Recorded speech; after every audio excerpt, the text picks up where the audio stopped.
of experiences. So we'd like to take this opportunity to pay tribute to our fallen friend. Greg Moore, a child with a dream, who became a man who lived a dream. How do you pick a highlight? I would have to say the 1995 Indy Lights season. I mean, that's a season that will go down in history and probably never be beaten. To win 10 of 12 races, lead 65 or 68% of the laps during that season. I mean, it's just one of those years that everything just clicked. Steve had a perfect car for me. I think I drove it fairly well. You know, we finished second at Detroit, leading in Vancouver before he got knocked out. And then obviously Milwaukee. I mean, 1997 Milwaukee. No one will ever be able to take that away. It's where I realized my lifelong dream is to win my first ever IndyCar race. Greg Moore, a racer whose life was his sport, but a young man with a balanced perspective. There are days when someone's going to be better, be it Michael Andretti, Alex Zanardi, Jimmy Vasser, Dario, Paul, I mean, Patrick. You just don't know.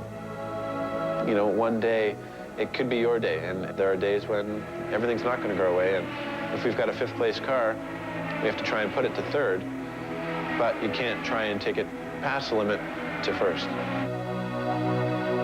Greg drove with a passion that brought success on the track, but his true success was in what he gave back off the track.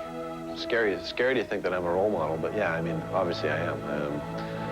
When I was growing up, I looked at Ayrton Senna because he was my favorite driver, and I tried to emulate him when I was in the go-kart. You know, I wanted to be just like Ayrton.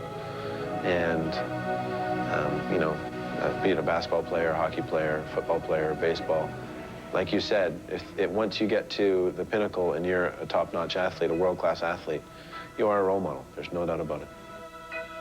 Greg Moore, if he was only one thing in his 24 years, he was, without a doubt, his father's son.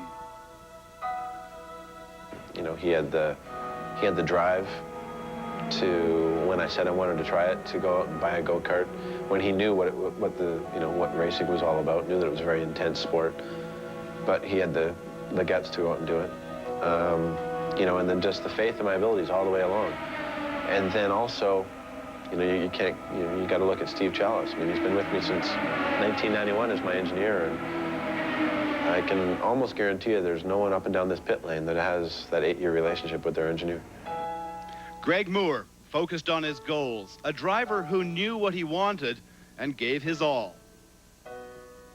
Since I was 10 years old, I'd watch Ayrton Senna, Rick Mears, Alan Shea Jr., Michael, Mario, and you'd watch these guys, and that's what I wanted to do. I mean, I wanted to do that one day. Honestly, deep down inside, I wanted to, but I didn't think there was ever a chance I would.